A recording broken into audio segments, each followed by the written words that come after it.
de estudiar trauma, pues aquí la tenemos. Este es el último reporte que tenemos del Instituto Colombiano de Medicina Legal y Ciencias Forenses de lesiones de causa externa en Colombia en un comparativo entre el año 2019 y el 2020 para los meses de enero a mayo, y pues aunque se ha visto un ligero descenso en las lesiones por causa externa, probablemente relacionados con el aislamiento y obligatorio que hemos tenido, pues las cifras son escandalosas. Ustedes ven la tasa de homicidio nuestra y de accidentes de tránsito y de lesiones accidentales y suicidio, pues son escandalosas. Y esto que solamente están reportadas las que se pudieron llevar a medicina legal por medio de fichas epidemiológicas bien registradas. O sea que tenemos un subregistro que puede hacer que superemos los 10.000 casos de lesiones externas, ¿sí? Entonces es importante primero ver que pertinente toda la vida, es un problema de salud pública terrible, aquí lo estamos viendo, la mortalidad que tiene el trauma, dependiendo de la severidad que tenga al momento de la valoración de los servicios de emergencias, independiente de que tenga severidad o no tenga severidad a partir de escalas como de clasificación del riesgo anatómico de los pacientes, que no es de lo que vamos a hablar hoy, pero ustedes tienen que conocer que hay unos índices de severidad en trauma, como la escala abreviada de trauma, el índice de severidad de trauma, y unas cosas que nos permiten evaluar a partir de qué órganos tiene lesionados el paciente que aumentan el riesgo de que se pueda morir, ¿sí? Y pues que se le muera a uno el 18 o el 14% de los pacientes es algo supremamente alarmante, ¿de acuerdo? Entonces, este es un estudio muy, muy bonito que compara la mortalidad de la gente que tiene lesiones traumáticas cuando es llevada a un hospital entrenado en trauma versus a un hospital que no es entrenado en trauma. Y aquí lo vemos, la mortalidad es definitivamente inferior en un sitio que está entrenado para manejar trauma, ¿sí? Versus un sitio que no está entrenado para manejar trauma. Entonces, definitivamente la conclusión de esto es que tenemos que entrenarnos para manejar trauma. Hospital colombiano que se respete en su mayoría recibe trauma, y el que no recibe altos volúmenes de trauma, el poco volumen que recibe es trauma grave. Entonces es importante que estemos muy preparados para manejarlo en todos los escenarios en los que estemos. Este es el primer valor agregado que quiero que tengamos claro del trauma en la sala de emergencias. Antes de pensar en un quirófano, tenemos que pensar en que si nosotros le mandamos al cirujano general, al cirujano de trauma, al neurocirujano, al ortopedista, al radiólogo intervencionista o a quien corresponda, un paciente para que le resuelva su lesión, pero no le manejamos la hemorragia desde la parte celular, el paciente está muerto, ¿sí? Porque nosotros somos los llamados a entregarles el paciente en las mejores condiciones posibles, fisiológicamente hablando, al cirujano, para que cuando entre a operar no encuentre una catástrofe y pueda tener un coágulo listo para poder parar el sangrado de forma quirúrgica. Entonces, cuando uno tiene un paciente con trauma, lo primero que piensa es hemorragia severa, ¿sí? Y la hemorragia severa, ¿qué hace? Pues tumba el gasto cardíaco, claramente, y si se cae el gasto cardíaco, pues se nos va a caer la presión de perfusión sistémica, y entonces la entrega de oxígeno hacia los órganos vitales y hacia la pared de la mitocondria, pues definitivamente se va a ver disminuida. El cuerpo inteligentemente lo que va a hacer es que va a redistribuir la entrega de oxígeno dado su aumento en la demanda, ¿sí? Y va a tratar de compensar esto. ¿Y cómo lo va a compensar? De una forma que los médicos subestimamos bastante, y es aumentando la frecuencia cardíaca, ¿sí? Aumentando la presión arterial sistólica. Claro, uno aumenta la presión arterial periférica para tratar de redistribuir el flujo, y además aumenta la frecuencia cardíaca para tratar de mantener el gasto cardíaco suficiente para perfundir lo que necesita para salvarse, que es los riñones, el corazón y el cerebro, ¿sí? Entonces, esto en el escenario en el que el paciente va a llegar a urgencias y lo vamos a manejar y lo vamos a resolver. Sin embargo, cuando esta pérdida sanguínea ya supera el 50%, ya no hay cómo compensarlo, porque va a haber un momento en que tanta demanda de oxígeno de los órganos vitales va a superar lo que le podemos aportar, y ya aumentar la frecuencia cardíaca y aumentar la presión arterial periférica no va a ser suficiente, y nos metemos en un concepto que se llama el DO2 crítico. DO2 crítico es el punto en el que entramos en algo llamado disoxia. No solamente ocurre en sepsis, también ocurre en trauma. Y este es el momento en que la demanda supera al aporte de oxígeno y ya no tenemos cómo compensarlo. Aquí, ¿qué ocurre entonces? Ya el cuerpo se queda sin canales de compensación, el coágulo se empieza a dañar, el paciente empieza a orinar poquito, empieza a respirar rápido y nuestra glucólisis se va a ir por la vía anaerobia y empieza a ocurrir todo esto. Llegamos al DO2 crítico y se nos cae el oxígeno en la pared de la mitocondria y eso se va a ver directamente implicado en alteración de los procesos de la síntesis de ATP, ¿de acuerdo? Que generalmente debe ser entre el 5 y el 10% de la tasa habitual y en este caso se va a ver superado. Cuando se ve superado empezamos a elevar lactato, por lo cual usted no puede esperar que un paciente que le llevan con trauma y lleva media hora del trauma tenga 20 de lactato, ¿sí? Va a tener 2, 2.5 o 3 y eso no es menos malo a que tenga 20 dentro de una hora y media o 2 horas, ¿sí? Tiene hiperlactatemia y el impacto es saber que tiene hiperlactatemia, pero además tiene acidosis metabólica. Y esa hiperlactatemia inicialmente, si bien uno no quiere porque sabe, uno siempre asocia lactato elevado con mortalidad, es una hiperlactatemia que lo que nos está avisando es que hay disminución del aporte de oxígeno, que hay aumento del consumo y que además el cuerpo está compensándolo, o sea que es una hiperlactatemia inicialmente por los mecanismos compensatorios que acabamos de hablar, producida de forma aerobia, o sea, no todo el hiperlactato que tenemos en el cuerpo es producido de forma anaerobia. ¿Por qué? Porque lo que estamos haciendo inicialmente es una respuesta metabólica al trauma y la respuesta metabólica es aumento de catecolaminas por activación de cortisol, liberación de norepinefrina, liberación de aumento de la glucólisis aerobia, aumento de la glucosa, ¿sí? Y esto va a llevar a que la glucólisis y el ciclo de Krebs se saturen a tal punto en que ya no tengamos más para mandar a la cadena transportadora de electrones y al ciclo de Krebs. Cuando esto pasa, todo esto y todo este piruvato que se ha producido, ¿sí?, de nuestro metabolismo aerobio inicial, no va a tener cómo entrar al ciclo de Krebs, a la cadena transportadora de electrones en forma de acetil-CoA por una razón muy grande, y es que se saturó. ¿Cómo se satura? Él se va por la vía más rápida. La vía más rápida es irse por el ciclo de Cori. Y el ciclo de Cori produce lactato. Entonces, este lactato del ciclo de Cori inicialmente es un lactato aerobio. O sea, es un lactato, si bien queremos que se elimine en las próximas 24 horas, es resultado de una respuesta compensatoria metabólica al trauma. ¿Para qué? Para entregar oxígeno. ¿Cómo? Aumentando la frecuencia cardíaca, aumentando la constricción de los vasos periféricos y la contractilidad, ¿de acuerdo? Si se ven superados estos mecanismos, pues entonces vamos a progresar a algo que se llama shock, ¿de acuerdo? Tratando de qué? De mantener la perfusión de lo que necesitamos para mantenernos vivos, y es el cerebro y el corazón. O sea que inclusive sacrificamos los riñones ya cuando progresamos a shock hemorrágico en este caso. Empezamos a sacrificar el resto, por eso el paciente se ve pálido, porque no manda flujo sanguíneo a la piel. ¿Para qué necesitamos perfundir la piel si está sangrando? Necesitamos es tener cerebro y corazón. Y todavía nos está dando chance de interactuar y de poder manejar el sangrado.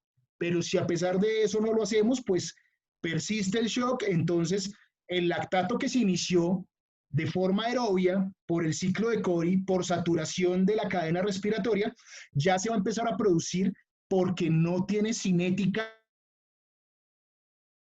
adecuada a nivel hepático. Y entonces ya se va a asociar a algo que es acidosis metabólica y además como ya no hay oxigenación, pues va a haber hipoxemia y esta compensación se satura y llegamos al punto del DO2 crítico y su paciente colapsa cardiovascularmente hablando.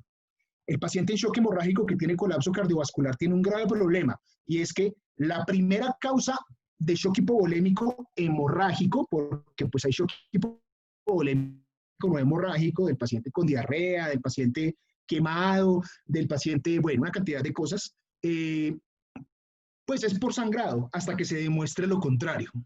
Entonces, su paciente que está sangrando y está en muy mal estado general y progresó a este estado avanzado de shock, o porque llegó tarde al hospital o porque no lo identificamos tempranamente.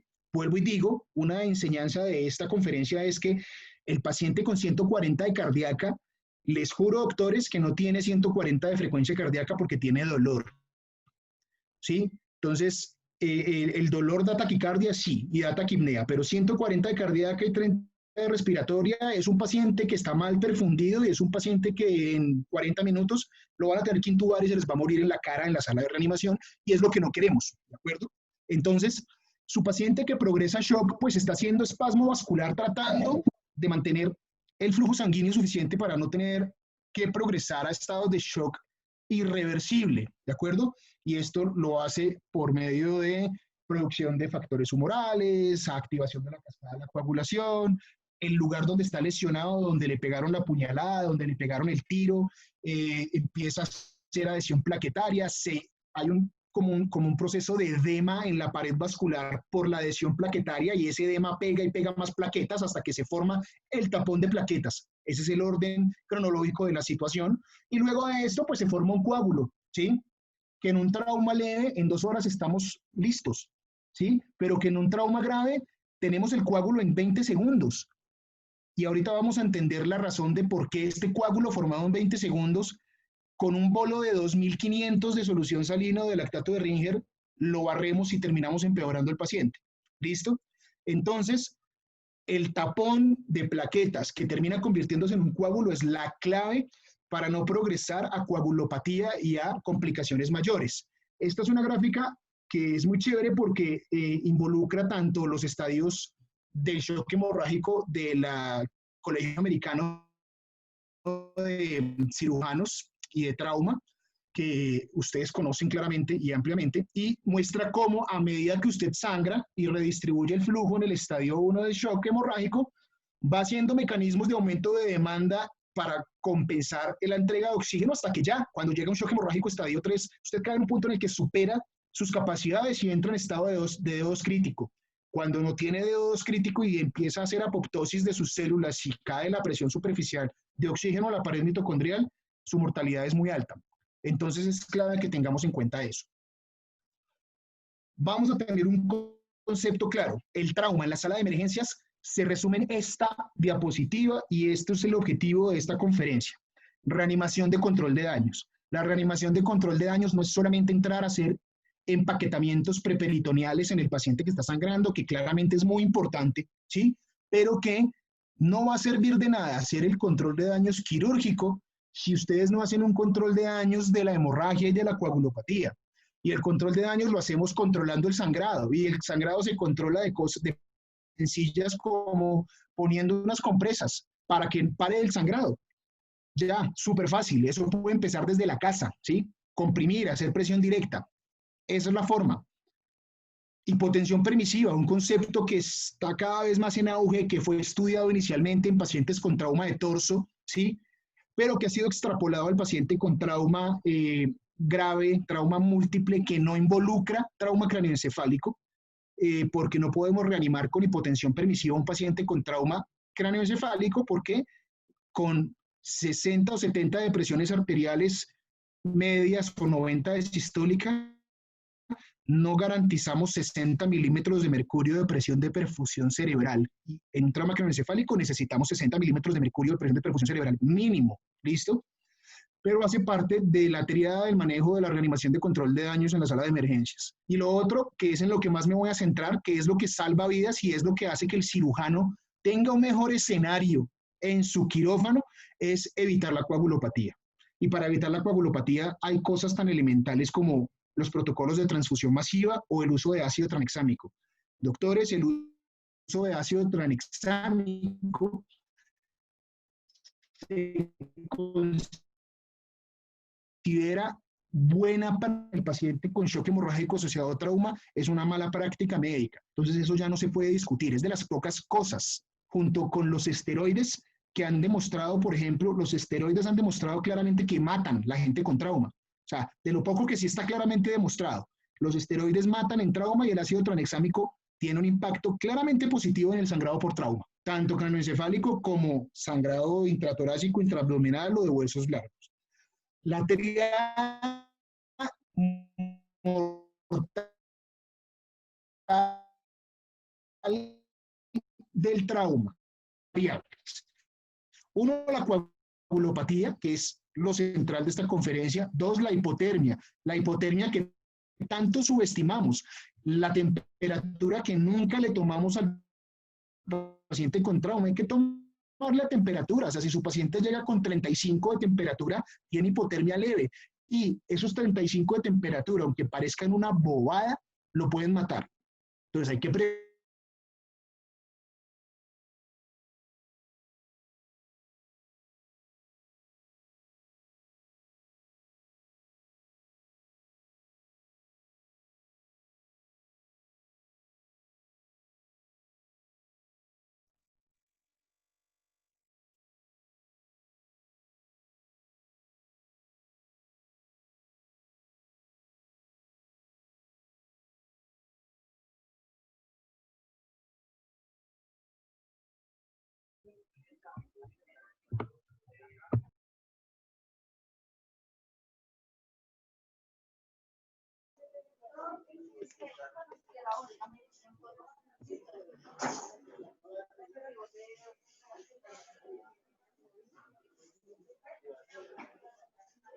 Creo que el doctor tuvo un problema de conexión. Hola. ¿Ya me oyen? Sí, señor. Pero se salió la Ya presentación. estoy, ya estoy. Listo. Creo que no tengo posibilidad de compartir en este momento pantalla.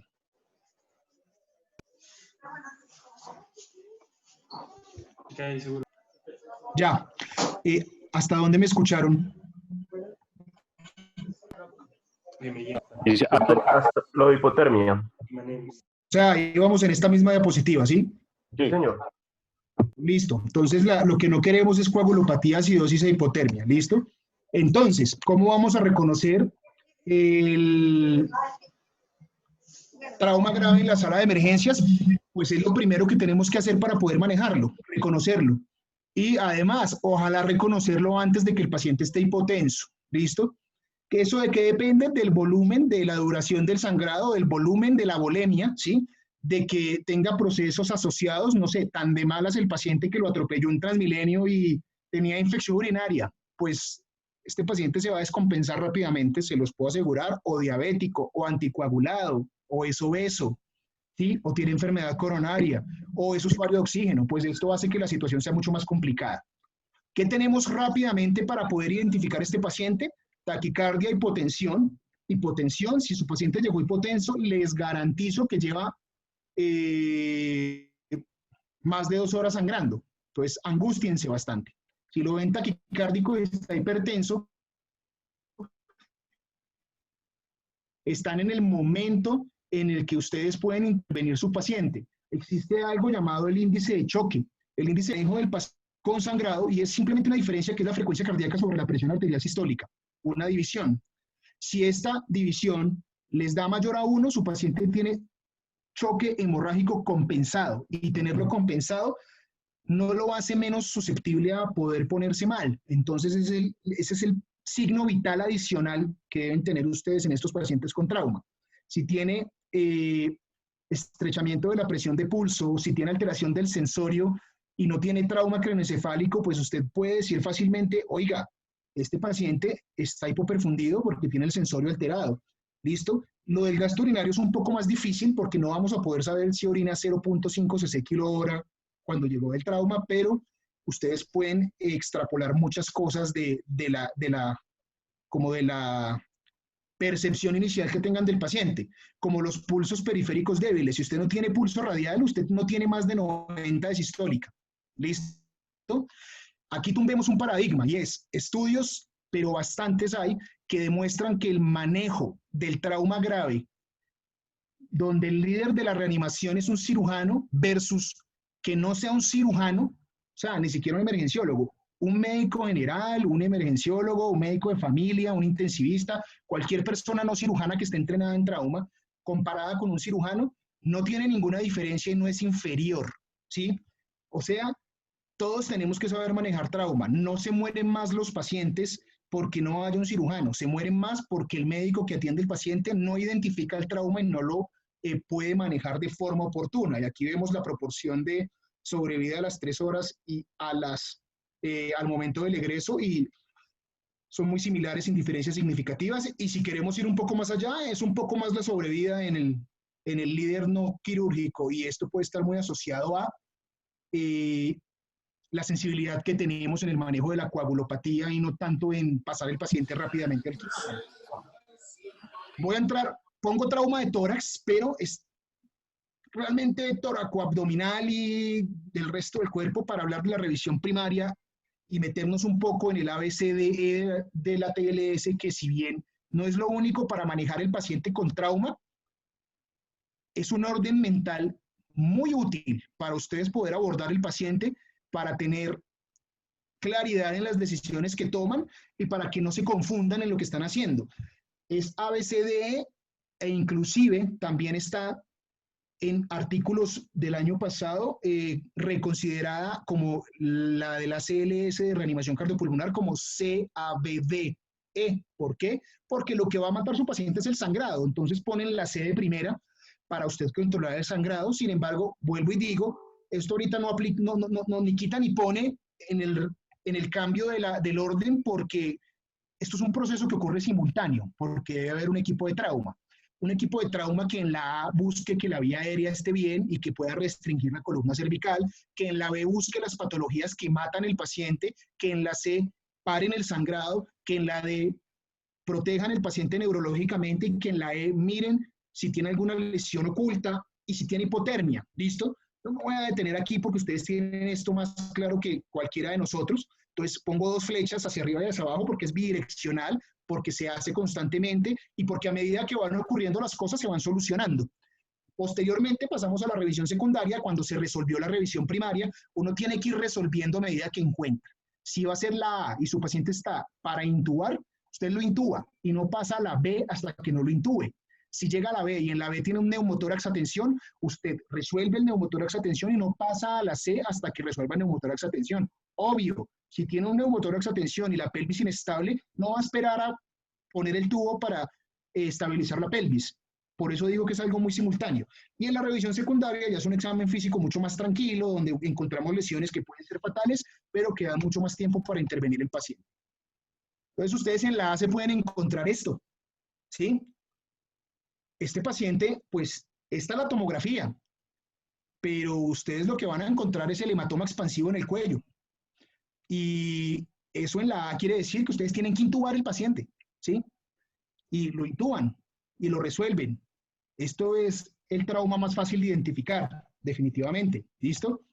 Pero puede haber un neumotensión también en la A, claramente, si su paciente está hablando y de repente se le cae el Glasgow, lo intuban. Si su paciente es un trauma por quemadura y tiene estridor, esputo carbonáceo, y usted cree que tiene la vía aérea quemada, usted decide si lo intuba. Ya no estamos en la línea de intubar todos los quemados de la vía aérea, no es tan receta de cocina ya, pero hay que considerarlo tempranamente en quien toque hacerlo.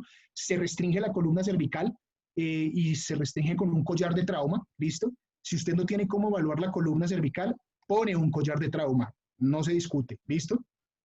¿Qué más va a encontrar? Un neumotórax a tensión. No quisiéramos diagnosticar un neumotensión con una placa de tórax, pero les cuento que así se ve. ¿Listo? Se ve todo el colapso del mediastino hacia el lado contralateral del neumotórax, pero pues ustedes saben claramente identificar un neumotensión y la tráquea desviada y el aumento del timpanismo y la dificultad respiratoria. Puede tener triada de Beck. Entonces ustedes lo que necesitan es un Yelco 14 largo para descomprimirlo y ponerle un tubo, o necesitan de una vez un tubo y hacer una toracostomía inmediatamente en la revisión primaria. ¿Listo? Si no tienen el cirujano al lado, no necesitan esperar al cirujano para poner el tubo de tórax. Eso hace parte de lo que debe hacer el médico en la sala de emergencias. Menos queremos diagnosticar un neumotórax por TAC, pero así se ve. No queremos con contusiones pulmonares y todo este tipo de lesiones que pueden aumentar la morbilidad. Este es un paciente con trauma grave a quien le ponen un Yelco 14 largo. Este ejemplo se los traigo para algo muy chévere y es por qué el ATLS cambió la localización del Yelco 14 largo de la parte medioclavicular superior a la línea axilar anterior o media con quinto espacio intercostal. Por esto, miren dónde se están quedando las agujas de los pacientes con neumotórax, cuando tienen mucho panículo adiposo, todo.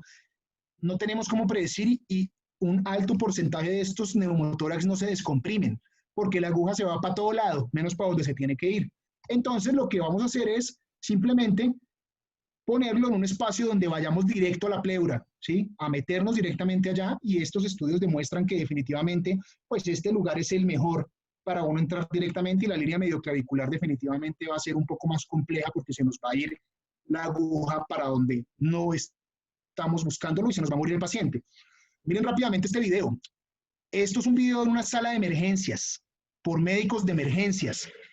En la B detectaron un neumotórax a tensión. Ustedes no tienen que preguntar nada a nadie.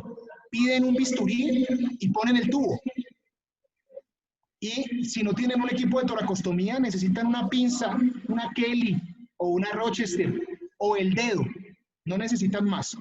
Y con eso le salvan la vida a su paciente. Pues mírenlo rápidamente para que cuando les toque hacerlo lo puedan hacer sin problema.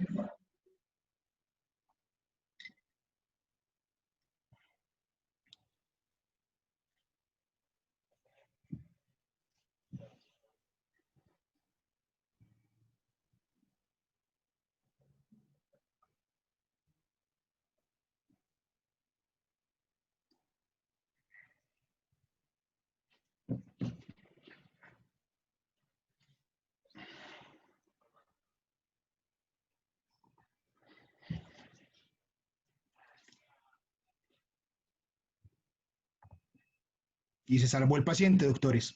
¿Sí se vio el video? ¿Sí se reprodujo?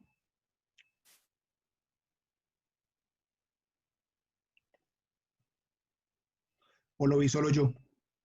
Sí, doctor. ¿Me avisan? Sí se vio.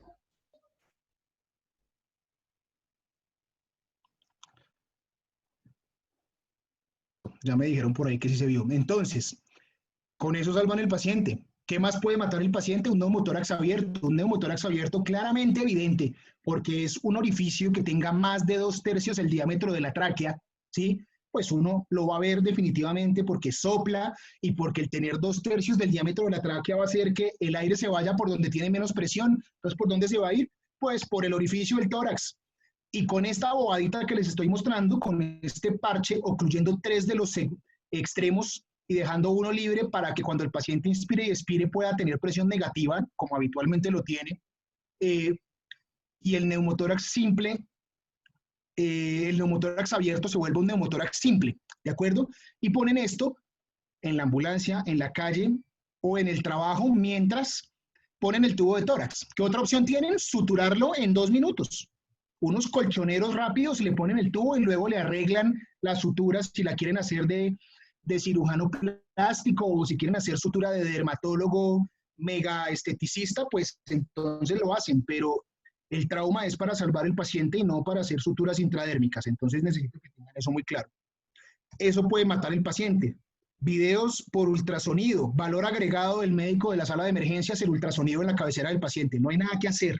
Esto salva vidas, acorta tiempos, ¿sí? Hace que intervengamos más rápido los pacientes. Si ustedes ven aquí, esto brillante que se ve moviéndose como unas caminito de hormiguitas, eso es la pleura. Las líneas que se ven hacia abajo brillantes se llaman líneas B.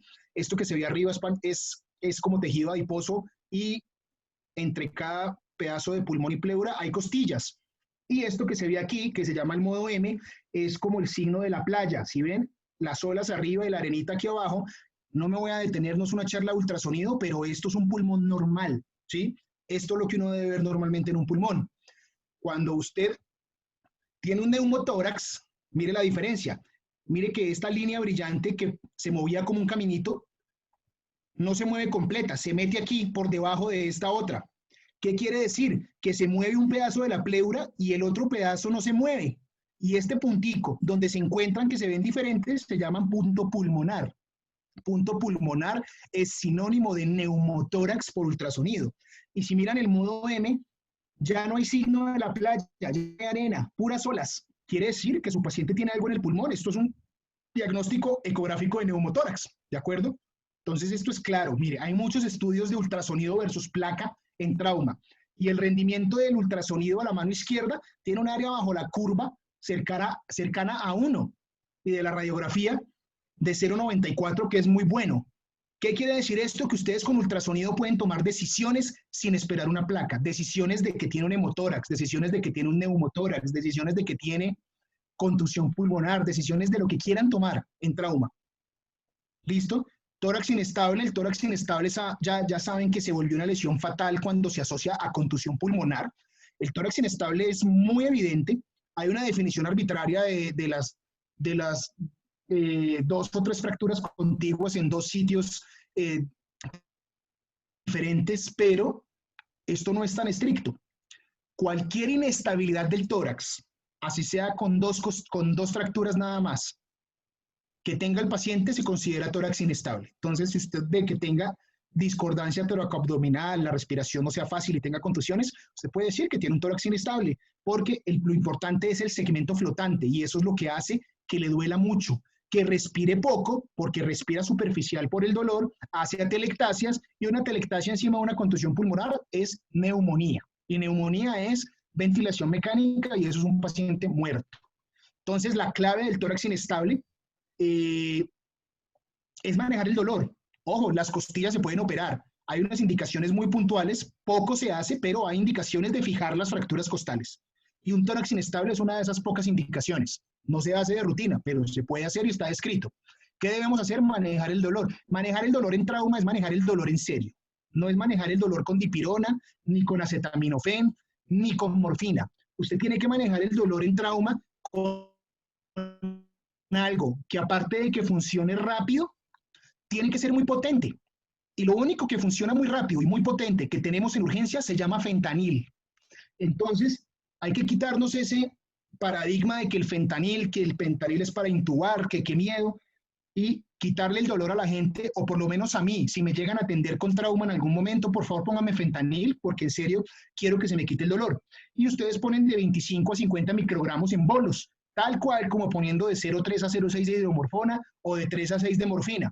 Obvio, si no tienen fentanil pueden usar otro narcótico, pero con fentanil les va a ir mejor. Le van a quitar el dolor a sus pacientes. Pueden usar ketamina o en el peor de los casos del tórax inestable que tiene mucho dolor y va para la UCI y no lo van a intubar, le van a poner no invasiva o algo así, le pueden poner analgesia epidural, ¿sí?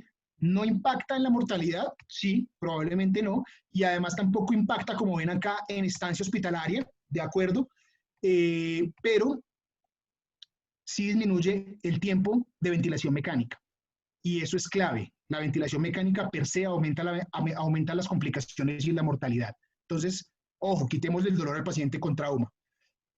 Esto es clave. Si su paciente pareciera verse muy bien, pero tiene la primera o la segunda costilla fracturada, le garantizo, o la escápula o la clavícula, que su paciente tiene un trauma grave y que su paciente, entre más costillas tenga fracturadas, y si esas costillas son las primeras 3 o la clavícula, la probabilidad de que se muera es mayor. Pónganle cuidado a sus pacientes, háganle tomografía de tórax a esos pacientes, una placa no es suficiente, ¿sí? Búsquenle la lesión oculta porque la debe tener. Miren una placa de tórax de un paciente con contusión pulmonar y miren con contusión pulmonar, hepatizado completamente, lleno de hematomas. Eso es un pulmón con contusión pulmonar en una toracotomía. TAC de tórax con contusión pulmonar y neumotórax bilateral y algo de hemotórax también. Es un paciente con trauma grave. ¿Listo? Ventilación mecánica no invasiva, sí, estamos en la pandemia y no le estamos poniendo a nadie, a no ser que tengamos un sitio con muy buena ventilación y compresión positiva, una habitación con presión negativa, perdón, idealmente. Pero definitivamente evitar intubar los pacientes con tórax inestable y contusión pulmonar es lo ideal. Entonces, si usted le quita el dolor y le pone no invasiva, reduce la tasa de intubación. Además, esto sí impacta en que se demoren menos en el hospital y en que se mueran menos. Entonces, cuando salgamos de esto, tengamos el escenario ideal, definitivamente deberíamos considerar la ventilación mecánica no invasiva para el paciente con trauma de tórax grave, ¿de acuerdo? Mire, ponerle no invasiva versus decir que no, póngale una máscara de no inhalación, no. Si definitivamente no sabe qué hacer porque no le puede poner no invasiva, porque el coronavirus, porque no sé qué, intúbenlo, pero no lo dejen solo con oxígeno, con contusiones pulmonares bilaterales, porque eso funciona igual que una neumonía multilobar bacteriana. Si la hipoxemia se lo lleva por delante, su paciente se le va a morir. Entonces, miren, definitivamente la no invasiva funciona muy bien en este grupo de pacientes, ¿sí? Ultrasonido nuevamente para mostrarles, se evalúa en 8 zonas, esas son las 8 zonas donde se evalúa el ultrasonido bilateral, comparando un pulmón con el otro. No me detengo mucho ahí. Aquí vamos a ver, miren lo que se ve aquí, Inclusive podemos ver zonas de contusión pulmonar y de telectasia por ultrasonido. No es el mayor de sus rendimientos, pero también se puede ver. Y si usted ve como una zona así oscurita que parece neumonía en un pulmón, y parece neumonía, pero lo que pasa es que tiene un accidente de tránsito, pues no es neumonía, es contusión pulmonar. Entonces también sirve para esto, con muy buenos rendimientos comparado con la radiografía, ¿sí? Sin ser los mejores, alcanza a ser no inferior. Y eso es suficiente para que ustedes puedan tomar decisiones con ultrasonido, ¿sí? Esto es un pulmón normal, ahí les estoy señalando las líneas B. Las líneas B significa que su pulmón está ventilando adecuadamente. Si usted tiene más de 3 líneas B, lo más probable es que tenga líquido o que tenga ocupación alveolar, ¿sí? No sé, edema pulmonar, tiene agua, neumonía, tiene pus, hemorragia alveolar, tiene sangre, ¿sí? Dependiendo del contexto del paciente lo va definiendo. ¿Listo? El hemotórax masivo, si a usted se le rompe un intercostal, por más ingenuo que parezca, eso le mata al paciente. Si se le rompe la mamaria interna, el paciente probablemente no va a llegar a urgencias. Entonces, hemotórax masivo, por favor, búsquenlo en la revisión primaria. Su paciente está en choque, hipoventilado completamente de un lado, está hipotenso, ¿sí? Solo si lo sospecha con matidez en la percusión, póngale un tubo.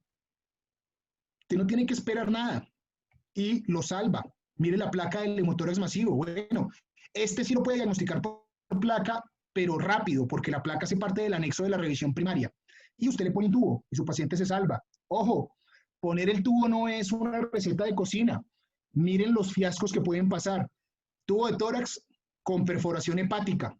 Entonces, ojo con ponerlo muy bajito, sobre todo del lado derecho, porque su paciente, aparte de que tiene un hemotórax, un neumotórax, si lo ponen mal, le perforan el hígado y entonces se gana una laparotomía además, aparte del tubo que hay que ponerle. Peor aún, mosca con esto, cuando son muy gorditos, que no se les vaya subcutáneo. Pone uno el tubo y cuando está subcutáneo también oscila y también burbujea. Y usted se da cuenta después cuando no mejora y su paciente sigue con el neumo y el tubo se le fue subcutáneo. Entonces es claro que tengan muy bien la técnica de la toracostomía a tórax cerrado. ¿Listo? Que no quede acodado. Tengan mucho cuidado. Esto sí es un poco más difícil de prever, pero bueno, si se ve acodado en la placa, simplemente se reacomoda, pero son cosas que hay que tener en cuenta. Esto es en la C. Su paciente puede estar taponado. ¿Y taponado cómo se da cuenta? Porque tiene la tríada de Beck. ¿Listo? Clarísimo, ustedes se van a dar cuenta. Y le pone el ecógrafo y ve el derrame pericárdico. Ustedes están autorizados a hacer una pericardiocentesis. Probablemente ese paciente, si usted tiene un cirujano a la mano, va a pasar a toracotomía de emergencia. Si ese paciente hace paro, hay que hacerle una toracotomía de reanimación. Y la toracotomía de reanimación, en el mejor escenario posible, debe hacerse en salas de cirugía. Pero si no está el quirófano disponible, la toracotomía de reanimación, como su nombre lo dice, se debe hacer en la sala de reanimación. Y el médico emergenciólogo tiene que saber hacer una toracotomía de reanimación. Probablemente no hacemos muchas, realmente muy pocas, así como una cesárea perimortem, si llega una embarazada en paro. Pero tenemos que saber hacerlas, ¿sí? Porque pues en algún momento de la vida la van a tener que hacer. Yo no llevo mucho tiempo ejerciendo y ya he hecho una acá en Bogotá, entonces es mejor que la sepan hacer a que no la sepan hacer, se los juro, porque es una vida la que van a salvar. Por aquí entran a hacer la pericardiocentesis. Si el paciente está estable y tiene derrame, lo pueden drenar. Si su paciente lo que tiene no es trauma, sino una serositis y está taponado por serositis, lo pueden drenar, le ponen un catéter. Esto es una herida por proyectil de arma de fuego en tórax muy bien ubicada, que probablemente se beneficia de toracotomía, como lo ven ahí, una herida cardíaca. Esto le mata al paciente en un segundo.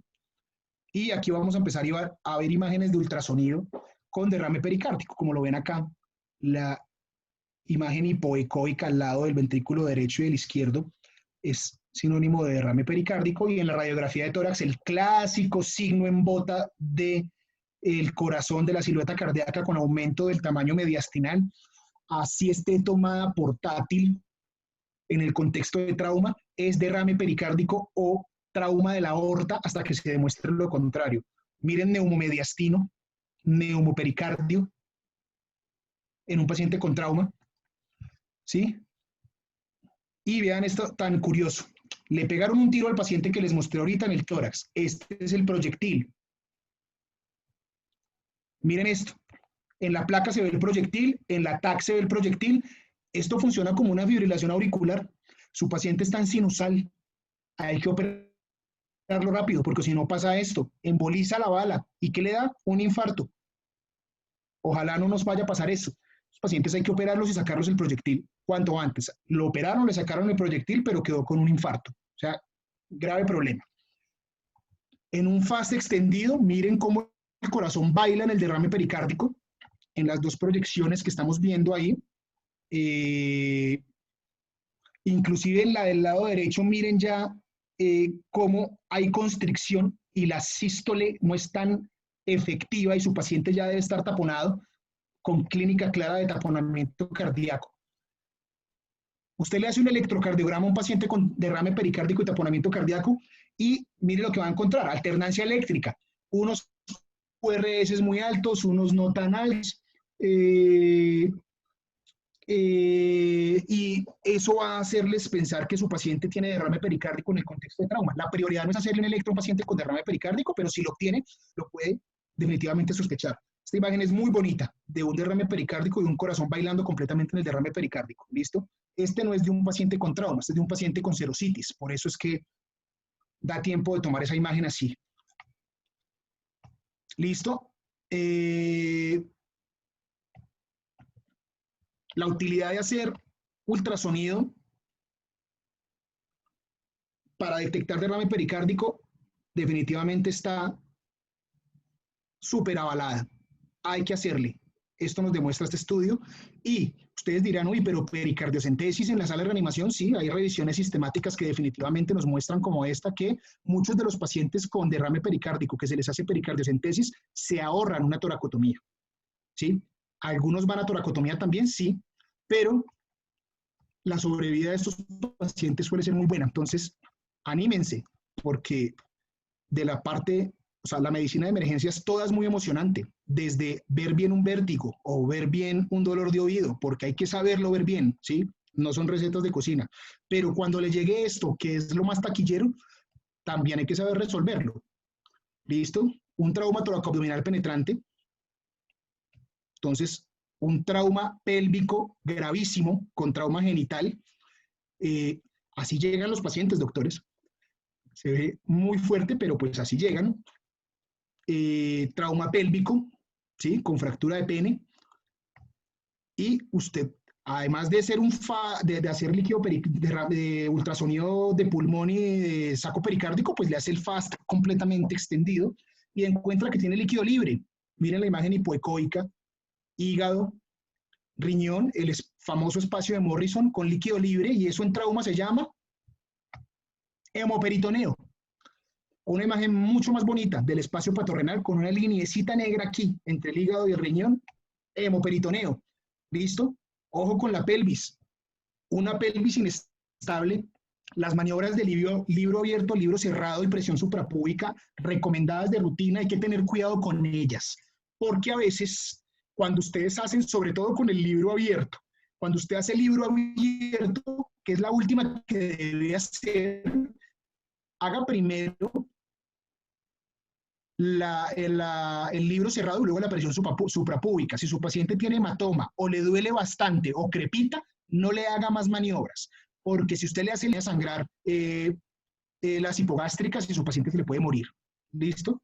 Entonces, uno puede fijar la pelvis, pero idealmente debe fijarla con una placa de pelvis portátil. ¿Por qué? Porque no todas las fracturas pélvicas se deben estabilizar con una fronda. Es mala práctica médica fijarlas con una sábana, pero no en todo lado hay frondas, lamentablemente. Una fronda vale 15,000 pesos, pero si tienen una fronda, el entrenamiento dura 10 minutos, la restringen con la fronda después de la placa, dependiendo de la inestabilidad que tenga, y su paciente se salva. Si no tienen fronda, usen la sábana y entrénense. Hay una técnica muy bonita para hacer eso. Que no tienen placa de pelvis y su paciente está en choque y usted no sabe si es la pelvis y cree que la pelvis está inestable, restríngala y le pone la sábana, porque en beneficio del paciente usted tiene que tomar decisiones. Entonces usted sigue haciéndole el FAST. Seguimos en la C del hemotórax masivo, del taponamiento, del líquido en el abdomen. Y mire, este puntico negro debajo de la vejiga es líquido libre en la pelvis. Eso suele ocurrir en los pacientes que tienen trauma pélvico. Pero además en la C usted puede tener trauma de las extremidades, ¿sí? Y pues si a usted se le fractura el fémur, usted hace choque hemorrágico y usted tiene que estar pendiente de alinear la fractura, ¿sí? Usted puede llamar a ortopedia, pero usted puede alinear la fractura y alinear la fractura en el fémur, en este caso, o en el húmero, que son los huesos largos que van a matar al paciente en la escena, lo salva. Es lo único que hay que hacer. Este es un trauma grave en un paciente que se tuvo que hacer una escarotomía por riesgo de compartimental. Esto sangra bastante también cuando hace hematomas de los gastronemios. Entonces, todo esto hay que evaluarlo. Su paciente está sangrando, presión, presión, presión. ¿Listo? Los torniquetes se pueden usar solo en medidas in extremis, en trauma de guerra. No deberíamos usar un torniquete en una sala de emergencias. Si se usa el torniquete, debe ser lo más proximal posible, ojalá controlado por presión en milímetros de mercurio, y cada 45 minutos se debe soltar. Esto simplemente para traslados primarios y cosas de este tipo que sean pues una catástrofe, pero en una sala de emergencias usted hace presión mientras hace manejo de la coagulopatía. Y no voy a entrar en la D porque la D simplemente es la valoración neurológica. La valoración neurológica en trauma es, mírele las pupilas, mire que no esté anisocórico, mire que no esté lateralizado y mire el Glasgow. Ya, no es más. Y en la E lo expone es que le quitó toda la ropa, le mira el periné, no hacemos tacto rectal de rutina. Si tiene evidente trauma pélvico en los genitales, no haga tacto rectal. Al fin y al cabo, usted no va, si el tacto rectal sale normal, usted igual le va a hacer un tacto de abdomen y pelvis, probablemente si está estable. Y si está inestable, usted lo va a llevar a salas. Entonces no le haga tactos. Está demostrado en la literatura, además, no me lo tienen por qué creer, sino revisarlo, porque se ha demostrado que el tacto rectal puede empeorar las lesiones pélvicas y del periné y desplazar la próstata aumentando el sangrado. Entonces, de rutina no se hace. Listo, para que lo tengan en cuenta. En la E, cuando expone el paciente, es que usted lo gira para verle el dorso, para ver si le quita la tabla espinal o si no tenía tabla espinal, si se la pone, y ahí es donde le toma la temperatura y lo protege para la hipotermia, lo protege poniéndole una manta térmica con calentador, lo protege poniéndole cristaloides tibios, ¿sí? Pero no permite que haga hipotermia. Los biomarcadores en trauma, pocos, no hay muchos que nos sirvan, los que tenemos son suficientes y aquí están, todos están en los gases arteriales, ¿listo? El mejor es el lactato, definitivamente. El déficit de base también nos puede predecir mortalidad. Y la pregunta que se hace uno siempre es, venga, y si usted tiene, por ejemplo, discordancia entre el lactato y el déficit de base, ¿usted qué hace? ¿A quién le cree?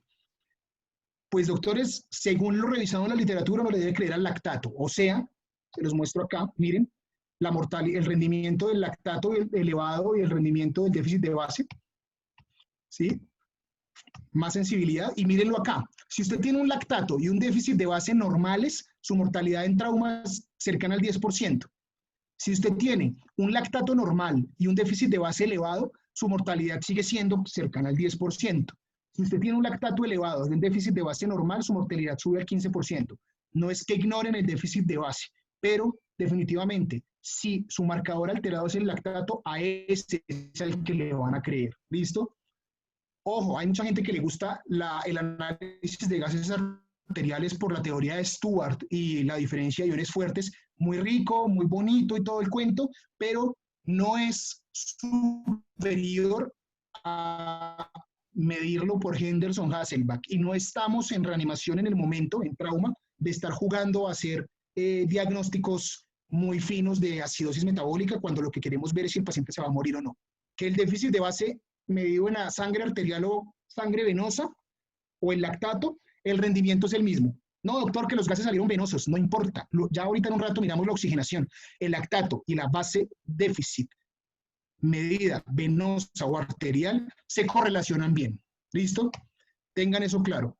Factores que pueden predisponer al paciente a morirse. Índice de severidad de trauma mayor a 40. Índice de severidad de trauma mayor a 20, pero con 2 lesiones en el tórax. El shock asociado a trauma abdominopélvico, contusiones pulmonares, los huesos largos, ¿sí?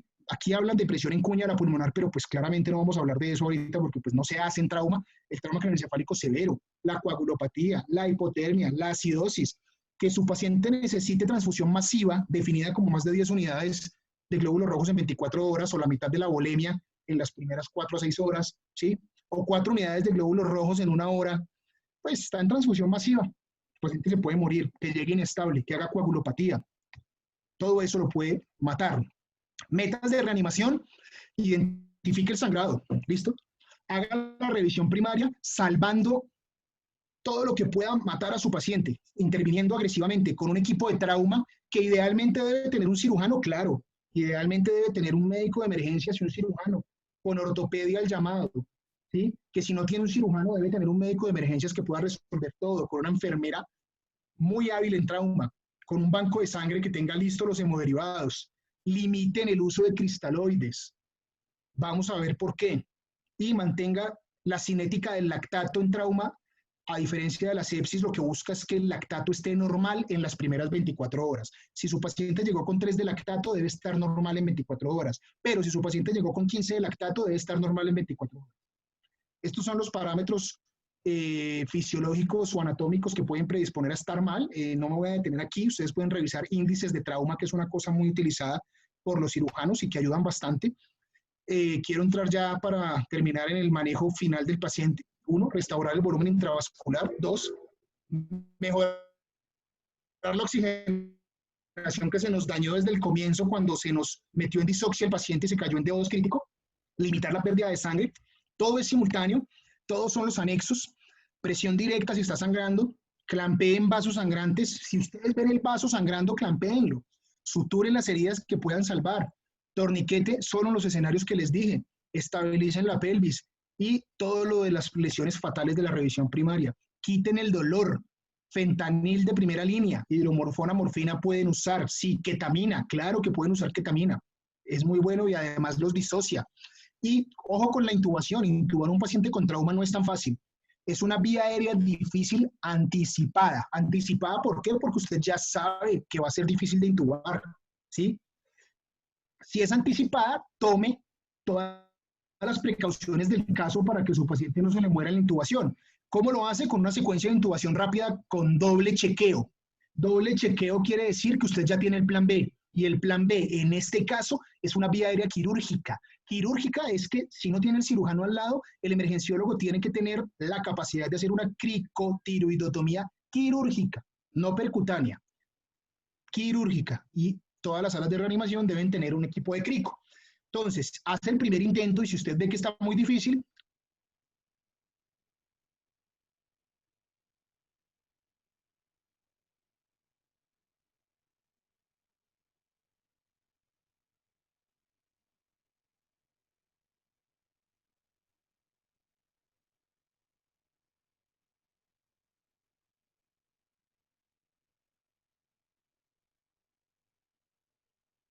van a avanzar el tubo. Y siempre equipo de crico. Debatidos, aquí lo único que está claro son dos cosas, y es que la solución salina se puede usar en principio, sí se puede usar, pero tienen que vigilar con mucho juicio el cloro del paciente, porque si su paciente hace hipercloremia y acidosis metabólica por hipercloremia, eso aumenta la mortalidad y el tiempo de usar lactato de Ringer de entrada. Sin embargo, en choque hemorrágico lo que el paciente necesita es sangre, ¿listo? Sangre y control directo de la hemorragia. La reanimación hipotensiva, ya vamos a mirar, a veces reduce la mortalidad en algunos estudios, en otros no tanto. Vamos a ver qué vamos a hacer con todo esto. Este es el estudio clásico que deben conocer de donde nace la reanimación hipotensiva en pacientes con trauma penetrante del torso, ¿sí? Y los llevaban a tener sistólicas menores a 90 y comparaban esto los que como resucitación inmediata y resucitación retardada, y ellos evaluaban como las variables de hemoglobina. El paciente con resucitación retardada es el paciente al que menos volumen le pusieron, ¿sí?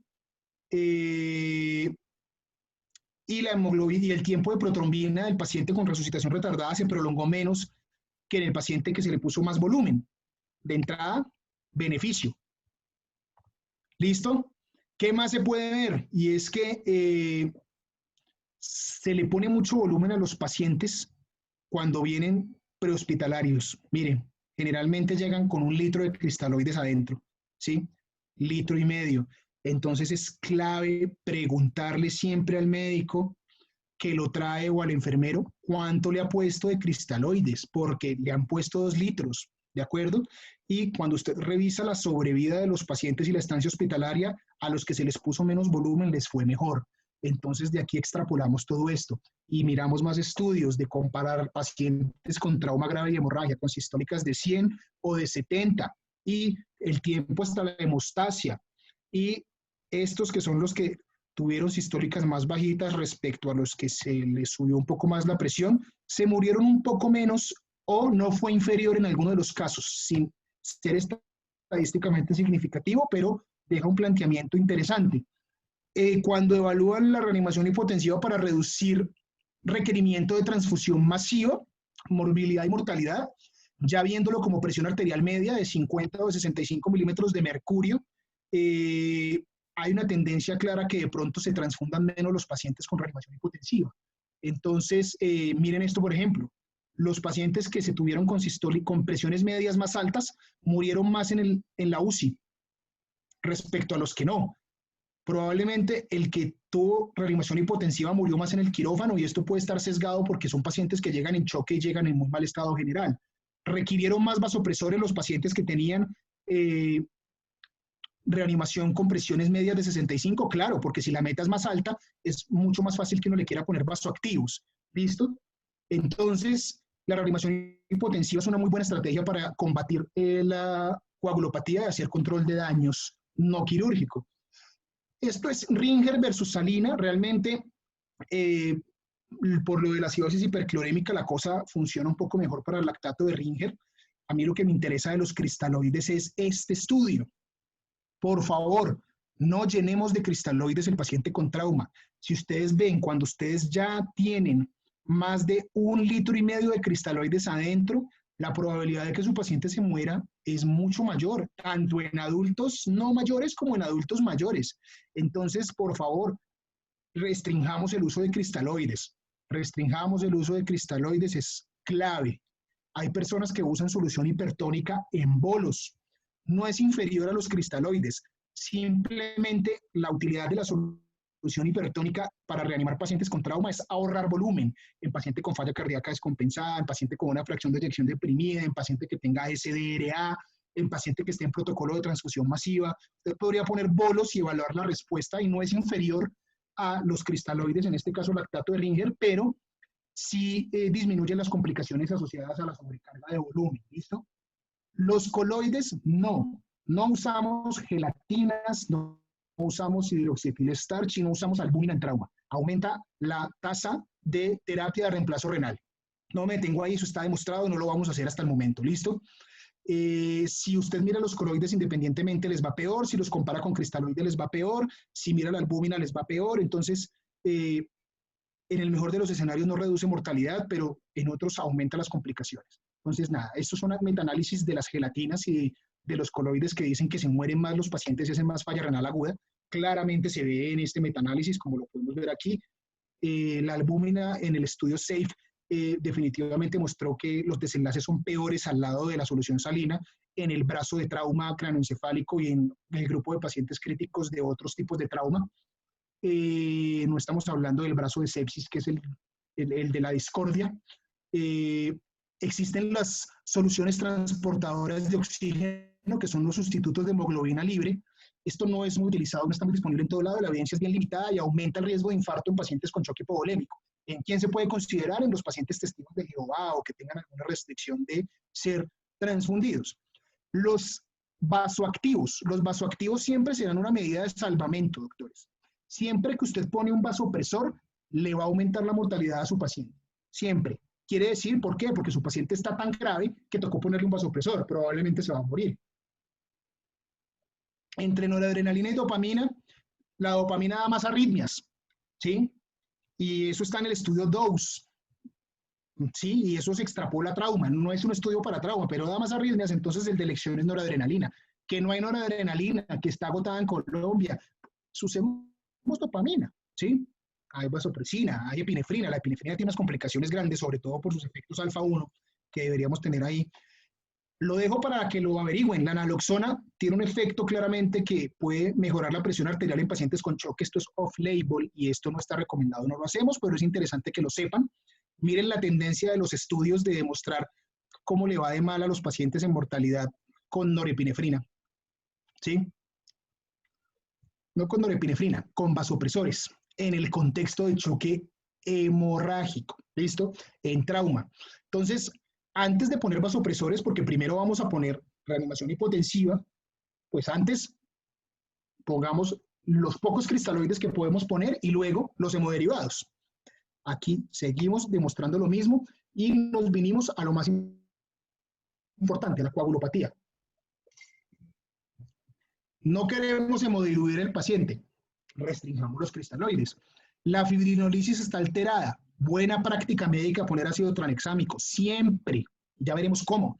Sangrado activo, manejo directo, transfusión masiva, idealmente en una relación 1-1-1, plasma, plaquetas, glóbulos rojos. 1 en plaquetas es una aféresis o un CUP, que son 6 unidades, ¿listo? Y por favor, si tienen tromboelastograma disponible en su institución, tómenlo de rutina en shock hemorrágico. Hay algoritmos para guiar la reanimación de shock hemorrágico por tromboelastograma. Yo tengo esos algoritmos, son muy bonitos, ya en un escenario diferente a este los podemos socializar, inclusive hacer una sesión para aprender a leer tromboelastogramas. El estudio CRASH 2 es el estudio más importante y más grande, que además tiene población colombiana sobre el ácido tranexámico en pacientes con sangrado con trauma. Ya salió el estudio CRASH 3, el CRASH 3 es de trauma cráneoencefálico específicamente.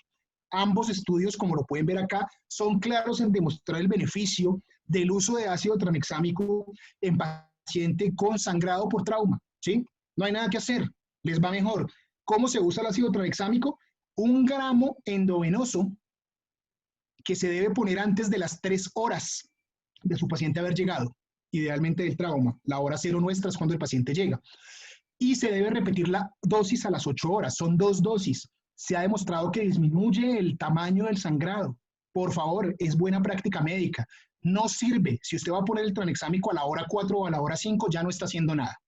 Y si lo pone a la hora 3, le sirve. Pero si lo pone a la hora 2, es mejor aún. Y si lo pone al minuto 1, es aún mucho mejor que ponerlo a la hora 3. Entonces, por favor, mensaje clave para la vida. La dosis por kilo de peso de tranexámico, si van a tener un pediátrico o una persona que pese poco, es 15 miligramos por kilo. Y aplica igual. ¿Listo? Y salen estos estudios muy bonitos del estudio PROMPT, donde empezamos a darnos cuenta que si los cristaloides matan los pacientes, entonces, ¿qué hacemos?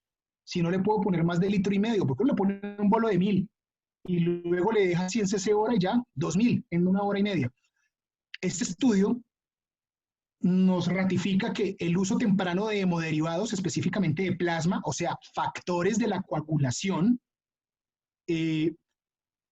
disminuyen el sangrado y el shock hemorrágico y la coagulopatía por trauma. ¿Listo? Entonces, por favor, a pensar tempranamente en sangre, inclusive en el minuto 1, si el paciente llega sangrando. Y aquí lo vemos, ¿sí? En este estudio, perdón, en el PROMPT. Y luego está el PROPT, que es el estudio que además de que dice sí, ponerlo tempranamente funciona, nos dice como venga, aquí el cuento no es ponerle muchos glóbulos rojos, porque aquí lo que le falta al paciente no es hemoglobina. Aquí lo que le falta al paciente es dejar de sangrar, es tener factores de la coagulación y mejorar los trastornos de la fibrinolisis.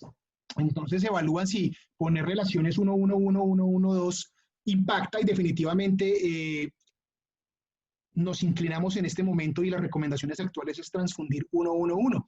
Y los bancos de sangre tienen paquetes de 1-1-1 para transfusión masiva.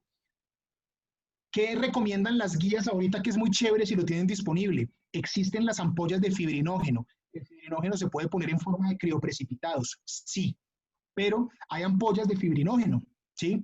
Que creo que son de 100 y 200 miligramos, si no estoy mal, puedo estar diciendo mentiras, pero hay ampollas de fibrinógeno, las tenemos nosotros en nuestra institución. Usted puede poner fibrinógeno directamente. La guía europea de sangrado por trauma lo recomienda. E inclusive off-label, pero usted puede poner concentrado protrombínico de 4 factores. Si su paciente le va a hacer reacción adversa a la transfusión, está en edema pulmonar, usted le puede poner Octaplex y le está poniendo factores dentro de su protocolo de reanimación y transfusión masiva. ¿Por qué la hipotermia mata?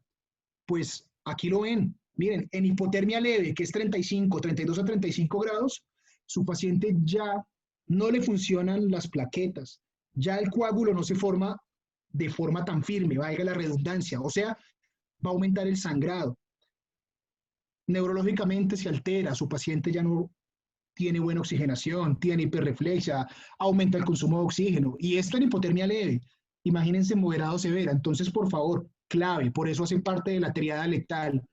No voy a hablar de tromboelastograma, pero miren, les estoy demostrando por qué la triada de la muerte es la reanimación de control de daños del emergenciólogo y del médico de urgencias. La hipotermia ya vieron cómo mata a la gente, ¿sí? Ahora vamos a ver la acidosis, cómo mata a la gente. La coagulopatía ya tenemos clarísimo cómo mata a la gente. La acidosis, miren este estudio, extrapolado en este tromboelastograma, donde entre más ácido esté el pH y el déficit de base, peor está la coagulación de su paciente, ¿sí? O sea, su paciente va a tener peores desenlaces definitivamente. Hay que corregir la acidosis. Y todo es un círculo vicioso. ¿Cómo corrige la acidosis? ¿Cómo corrige la coagulopatía? Restringiendo los cristaloides, haciendo presión directa, manejando la lesión fatal rápidamente, poniendo ácido tranexámico, transfundiendo tempranamente, transfusión masiva, ¿sí? ¿Y esto cómo lo defines? Dice, oye, ¿yo cómo transfundo masivamente a alguien? Aquí hay 3 escalas, el TASH es muy utilizada, el ABC me gusta mucho, y está el de McLaughlin, que también sirve bastante. Usen la que quieran, pero úsenla bien. Les va a servir para determinar si pueden transfundir masivamente un paciente o no, y necesitan muy pocas cosas para poder definirlo. Los 4 estadios de la reanimación de control de daños son los siguientes, y esto incluye a todo el equipo de trauma. Ténganlo claro y llévenselo para la casa. Llevarlo idealmente a un sitio de alto nivel de complejidad. Colombia no tiene unidades de trauma, pero tenemos la tendencia a tener servicios de emergencias cada vez más preparados en trauma. Por favor, en el momento 0, que son los primeros 20 minutos del trauma, los más emocionantes del trauma, es controlar el sangrado, prevenir la hipotermia, prevenir la acidosis, ¿sí? Y prevenir la coagulopatía. En el momento 2, o sea, el estadio 1, su paciente ya debe tener claro si va para un quirófano. Y en el quirófano hacen la reanimación de control de daños quirúrgica, que va a ser un éxito si usted le dejó al cirujano el escenario ideal, porque le dejó un coágulo firme, le dejó la temperatura adecuada, le dejó un lactato con cinética hacia el descenso, ¿sí? Le dejó un paciente sin coagulopatía, fisiopatológicamente hablando. Y eso hace que sea un éxito lo que usted hace. De pronto no es tan notorio, es más notorio entrar al quirófano y hacer la laparotomía, pero les garantizo que si ustedes no hacen reanimación de control de daños en la sala de emergencias, el paciente está muerto, no importa quién lo opere. Clave que se lleven eso para la casa. Y el estado, la fase 2 de la reanimación de control de daños ya es en cuidado intensivo, donde van a seguir manejando la acidosis y la coagulopatía que puede perpetuarse en salas de cirugía, la ventilación mecánica, se miden las presiones intraabdominales y todos estos cuentos de resucitación del segundo golpe, que es la segunda respuesta inflamatoria sistémica que tienen los pacientes después de la respuesta metabólica que tienen inicialmente en el trauma. Y en el último estadio es el reparo definitivo. Acuérdense que cuando pasan a quirófanos estos pacientes los pasan es para hacer reanimación de control de daños también, empaquetamientos preperitoneales, del tórax, todas estas cosas, un tutor externo para cuando se reanimen completamente puedan tener todo listo. Un algoritmo, les voy a mostrar 2. Este es el algoritmo de los médicos de la sala de emergencias. Su paciente tiene shock hemorrágico, ¿listo? ¿Qué es lo primero que hay que hacer? Manejar el sangrado. Que en la C pusimos la fronda y la pelvis y el man sigue hipotenso y no tiene otro sitio de sangrado. Vamos para radiología intervencionista y embolizamos ese paciente. Probablemente, si usted ya lo empezó a transfundir, si le puso tranexámico, si manejó la acidosis y la hipotermia, esta embolización va a ser un éxito. Si usted no hizo eso, esta embolización va a fracasar. ¿Listo? Entonces, ¿lo resucita con fluidos? Máximo 1,5 litros. ¿Mantiene restricción de la presión arterial? Sí. Si tiene trauma craneoencefálico, no aplica nada de hipotensión permisiva. Hay que tenerlo con sistólicas de 120 milímetros de mercurio para poder tener presión de perfusión cerebral de 60 milímetros de mercurio. ¿Listo? Empieza a transfundir a manejar el paciente. Si no lo logra, pone vasopresores. Si pone vasopresores, usted sabe que el escenario no es muy bueno, y cuando usted pone vasopresores en trauma es porque usted tiene un sitio de sangrado que no ha identificado, ¿sí? Y que tiene que identificar rápidamente porque se le va a morir su paciente y tiene que saber, o sea, uno no soluciona el shock hemorrágico con vasopresores, doctores, esto es temporal, ¿listo? Tranexámico, puede ponerlo el bolo o dejarlo en infusión para las 8 horas, para la segunda dosis, sí, como usted quiera. Y aquí están todas las metas que pueden variar un poco de transfusión. Usted puede tomar un tromboelastograma y tiene todo esto ahí en el tromboelastograma, ¿sí? Ve la fibrinolisis, ve la firmeza del coágulo, ¿sí? Ve la formación del coágulo, la velocidad, cómo se forma, y se ahorra tomar fibrinógeno y todo eso. Si no tiene tromboelastograma, ni dé pruebas de coagulación, plaquetas, hemoglobina y fibrinógeno para poder guiarla. Previene la acidosis y previene la hipotermia. Ojo, hay que medirle calcio a los pacientes. Acuérdense que el paciente que está sangrando puede tener hipocalcemia, y el paciente que tiene shock hemorrágico y hace arritmias como ventriculares, usted en vez de pensar que tiene trauma cardíaco, porque lo más común en trauma cardíaco no es hacer arritmias ventriculares, es hacer arritmias supraventriculares, porque el trauma cardíaco cerrado, la parte anterior del tórax del corazón es el ventrículo derecho. Entonces usted lo que va a decir es, ¿por qué tiene FTB con pulso? Probablemente el sangrado es tanto que su paciente tiene hipocalcemia. Entonces se les hace calcio de rutina, calcio total con albúmina para corregirlo, o calcio ionizado, pendientes. Además, porque cuando usted hace transfusión masiva, tiene que estar muy pendientes del calcio de este paciente. ¿Listo? Ojo, todo este proceso que les conté ha ocurrido en 30, 45 minutos en la sala de reanimación. Eso es la revisión primaria. Ahí se maneja la coagulopatía.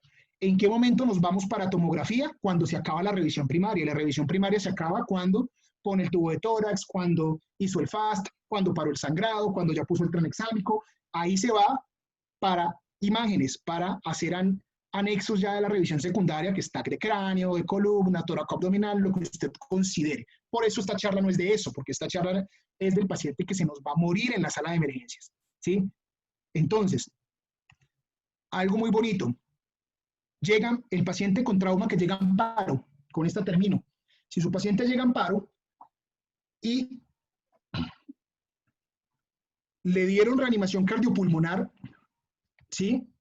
Y llega sin signos de vida, llegan dándole masaje, tiene varias opciones. Uno, si el trauma es cerrado, pero lleva menos de 10 minutos y el trauma es cerrado, su paciente está muerto. La mortalidad del trauma cerrado de tórax que llega en paro urgencias es del 99%. ¿Listo? Entonces la recomendación mundial es no reanimar pacientes con trauma cerrado de tórax en paro, ¿sí? Pero ojo, si su trauma es penetrante, tiene dos opciones. Si lleva más de 15 minutos y lo están reanimando, lo más probable es que esté muerto. Búsquele signos de vida, livideces, de muerte, perdón, livideces, midriasis, una cantidad de cosas que pueden decirle, no, miren, mejor no. Entonces, si el trauma es penetrante y lleva menos de 15 minutos, usted podría considerar hacer una toracotomía de reanimación. Hay casos, porque al cerrado le puse 10 minutos, porque hay series de casos muy pequeñas de trauma cerrado de tórax que ha sido reanimado todo el tiempo y llega antes de 10 minutos a la sala de emergencias y les hacen toracotomía de reanimación y han salido del paro, pero no está recomendado aún. Ustedes lo podrían reconsiderar. El cirujano, si está a la mano, muy bueno, y si no está a la mano, les toca a ustedes. ¿Listo? Si su paciente lo están reanimando, pero sale del paro, llegó, no, es que hizo paro, tiene trauma de tórax y está en choque. Choque profundo, refractario, ¿listo? Entonces ustedes van a empezar a mirar esto, y es abrirle el tórax. No hay nada más que hacer. Aquí no hay que empezar a hacer revisión primaria y secundaria en su paciente que está llegando para reanimar por trauma penetrante del tórax o cerrado en muy pocos casos que lleve menos de 10 minutos. Y la toracotomía de resucitación es abrirle el tórax al paciente en la sala de reanimación o en el quirófano idealmente. ¿Usted qué hace en la toracotomía? Mirar si hay actividad cardíaca. Si su paciente no tiene actividad cardíaca, puede estar taponado. ¿Sí? Búsquele el taponamiento. Si no está taponado, está muerto. Su paciente ya llevaba más tiempo en paro. Si su paciente sí tiene actividad cardíaca, entonces tiene varias opciones que lo tienen en paro. Tiene una lesión cardíaca, hizo un embolismo aéreo, le está sangrando la mamaria interna o una intercostal, tiene un hemotórax masivo, ¿sí? Corríjalo. ¿Listo? Corríjalo, por favor. ¿Cómo? Reparándolo.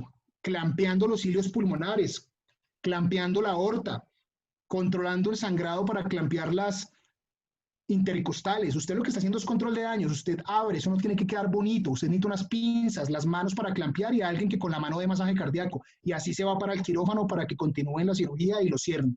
¿Listo? Si está taponado, lo drena. ¿Listo?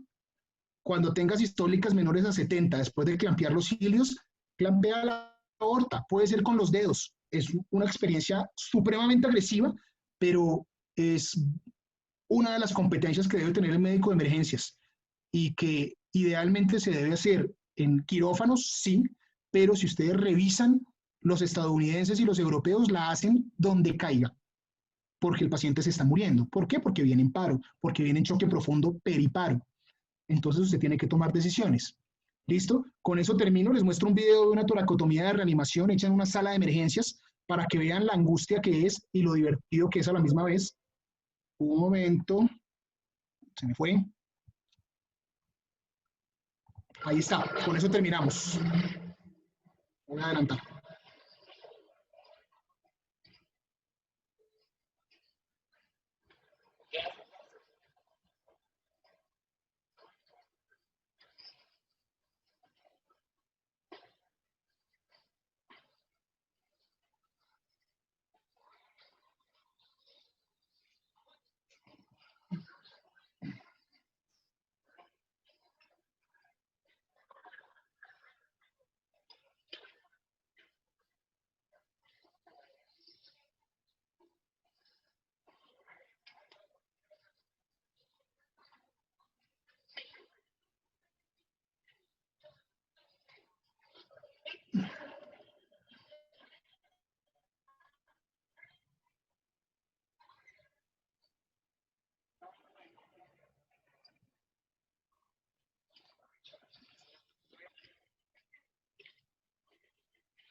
Bueno, terminé.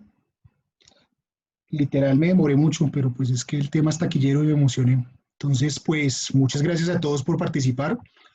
Eh, si tienen preguntas, pueden hacerlas ahora, si no las pueden hacer al grupo de interés, eh, o podemos contactarnos pues, en otro escenario para charlar de los temas que quieran de medicina de emergencias, de la especialidad, de en qué consiste ser emergenciólogo, bueno, todas estas cosas que son muy interesantes.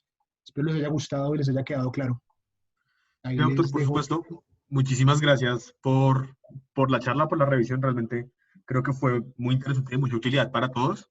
Como les comentamos, pues ya vamos a dar unos minutos para el espacio de preguntas y respuestas. Recuerden que pueden ir escribiéndolas por el chat o pueden levantar la manita para que les podamos dar la palabra si la quieren hacer por el micrófono también. Ya tenemos algunas preguntas que nos han llegado por interno. Entonces, Alejo, si quieres, dale con la primera.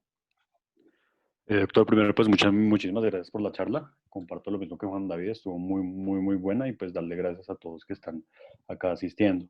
La primera pregunta que nos llegó fue, en caso de no tener una experticia con el uso del ecógrafo y nos enfrentamos a un contexto en un paciente que tiene un taponamiento cardíaco y, digamos, uno se arriesga como tal a hacerle una pericardiocintesis casi ciega, pues realmente ciega. ¿Hay alguna forma de saber, la pregunta sería esta, ¿hay alguna forma de saber de que yo la sangre que estoy drenando es del ventrículo o esa es la sangre que está generando el taponamiento cardíaco? Para diferenciar la sangre no va a ser fácil porque es sangre literal fresca. Eh, usted lo que tiene que tener es su paciente monitorizado con el desfibrilador porque la forma en que usted va a evaluar que está en el pericardio es cuando usted toca el ventrículo, su paciente hace arritmia ventricular, hace extrasístoles ventriculares, cuando la hace a ciegas. Y tocar el ventrículo con la aguja no implica una perforación que haga que su paciente se complique y vaya a cirugía. Entonces usted lo que tiene es que ir guiando. Cuando es una serositis, lupus o algo así, pues la sangre sí va a ser un poco más oscura o serohemática o con tendencia a estar coagulada en algunos momentos, pero en trauma va a encontrar sangre fresca y aspira, y lo que usted va a hacer es que si usted entra en el espacio subsifoideo dirigido hacia la tetilla izquierda, aspirando lentamente y no encuentra arritmias y sale sangre, usted está en el pericardio, está drenando. Literal, es como cuando pone un central que se va aspirando hasta que aspira sangre venosa. ¿Que puede romper el ventrículo? Sí, lo puede romper, pero realmente no es tan alta la tasa de ruptura ventricular y cuando usted va muy despacio y ve la extrasístole ventricular, pues ahí le está diciendo, pare, devuélvase 1 milímetro o 2 y aspire, que ahí está en el sitio en el que debe estar aspirando. Listo. Muchísimas gracias, doctor. Sé que Juan David tiene más preguntas que nos han llegado, entonces... Sí, señor. Entonces, pues, mientras van llegando más preguntas al chat del Zoom, alguien más levanta la mano, algunas que tenemos por acá. Una respecto a la toracotomía de emergencias, y es básicamente cuáles serían las indicaciones específicas para una toracotomía de emergencias, y en el contexto clínico, pues, de la práctica en Colombia, ¿qué tan frecuente es que se haga esto en el contexto de urgencia? Espérate, no te escuché toda la pregunta. Vale, doc. Entonces, ¿cuáles son las indicaciones de la toracotomía de emergencias y particularmente en Colombia, como en la práctica en urgencias, qué tan frecuente es que se haga? En Colombia no es muy común. Ustedes saben que somos tanto en medicina como en todos, supremamente tradicional. Entonces, para nosotros la sala de emergencias no es el escenario. Y curiosamente para los estadounidenses sí. Que es lo ideal tener salas de reanimación híbridas. Y una sala híbrida, incluso un sitio donde se puede hacer cualquier intervención quirúrgica emergente. Lo ideal es hacer en un quirófano, vuelvo y digo. No es muy común hacer toracotomías de reanimación en urgencias, en ningún lado del mundo. Yo puedo, desde mi experiencia, contar que yo en el hospital de Kennedy, como residente, vi 2 toracotomías de reanimación en la sala de reanimación, ¿sí? En una rotación de 3 meses. Entonces, es muy aleatorio. Si usted trabaja en un hospital privado donde no llegue trauma, pues pasarán 10 años y no va a haber una. Sin embargo, yo soy formado en la Fundación Santa Fe de Bogotá y tuve la fortuna de ver un profesor mío hacer una toracotomía de reanimación en la sala de reanimación de la Fundación Santa Fe, por ejemplo. Entonces es muy relativo. Entonces, lo que importa para este tipo de cosas es que, más que decir si voy a hacer una o no voy a hacer una, es el día que le llegue, porque puede que le llegue en 3 días, pero puede que le llegue en 10 años, usted sepa hacerla. Las indicaciones fueron claras. Si es el paciente con trauma penetrante de tórax que llega en paro y lleva menos de 15 minutos, o taponamiento cardíaco periparo, o choque profundo, que sospechemos que el origen sea el tórax, ¿sí? O debatidísimo, pero ténganlo ahí en el tintero, trauma cerrado de tórax que llegue en paro, lleve menos de 10 minutos del paro y haya tenido reanimación todo el tiempo. Y que si usted le hace toracotomía de reanimación, no sabe qué se va a encontrar y segundo sabe que probablemente se le va a morir, pero lo puede hacer. Esas son las indicaciones y ese es el escenario. Bueno. Vale, doctor, muchísimas gracias. Hay otra respecto al manejo de la coagulopatía inducida por el trauma, y es con qué paraclínico se monitoriza y cuáles son las metas específicas, pues, además del tromboelastograma. Bueno, entonces, los paraclínicos es uno, el tromboelastograma, se acabó.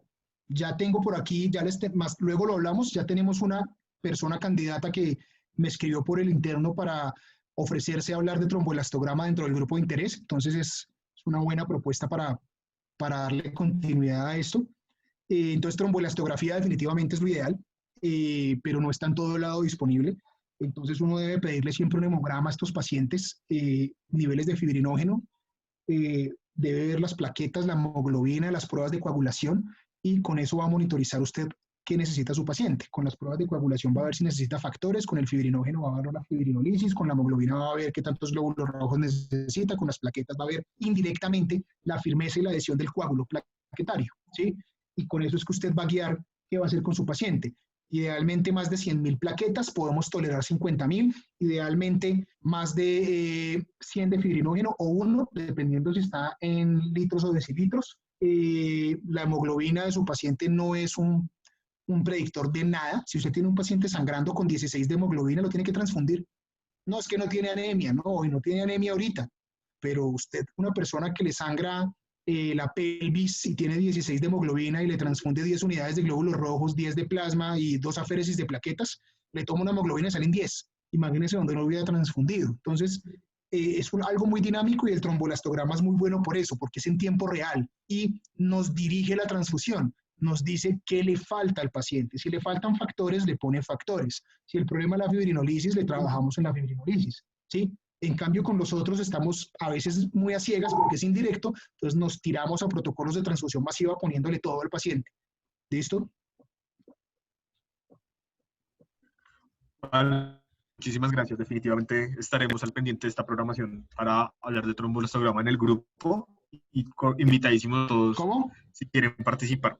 De momento, pues creo que no tenemos más preguntas, entonces creo que por eso podríamos concluir el día de hoy. Doctor, si le parece, muchísimas gracias de nuevo por su participación. Y por Perdón, ayudarnos tanto con hay la una charla. última pregunta, perdón. Dale. Y Sí, dale. piden que si por favor pueden repetir un poco el concepto de neumotórax abierto. No escuché nada. Nos piden por favor que si se puede repetir un poco el No concepto escuché de... nada. No sé si me están escuchando. Sí, ¿De qué? sí. Sí, ahí sí. Nos piden por favor que repitamos un poco el concepto de el neumotórax abierto.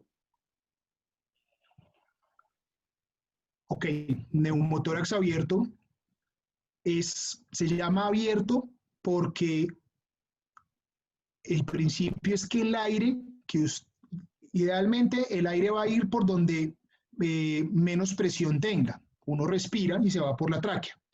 Si usted tiene un orificio en el tórax que es más amplio que la tráquea, pues el aire ya cuando usted vaya a respirar, en vez de irse por la nariz y por la tráquea a los pulmones, pues él dice, voy a llegar a más por el tórax porque hay un hueco que mide 2/3 el diámetro de la tráquea, o sea, por el lugar de menor presión, ¿sí? de menor resistencia. Creo que esa es la palabra que hace que no quede ambigua la situación. Entonces, tiene menor resistencia en el tórax y esa menor resistencia ocurre cuando la lesión de la pared torácica o del tórax es de 2/3 el diámetro de la tráquea. ¿Listo? En ese momento, el aire va a entrar por el tórax y su paciente va a empezar a soplar y a respirar literalmente por la pared del tórax. Entonces, pues si usted no corrige eso rápidamente, su paciente va a hacer insuficiencia respiratoria. Y corregirlo con el parche lo que hace es volver el neumotórax abierto un neumotórax simple. Simplemente sigue con neumotórax, pero quitamos el hueco de la menor resistencia para que el aire vuelva a entrar por la nariz, por la boca, a la tráquea.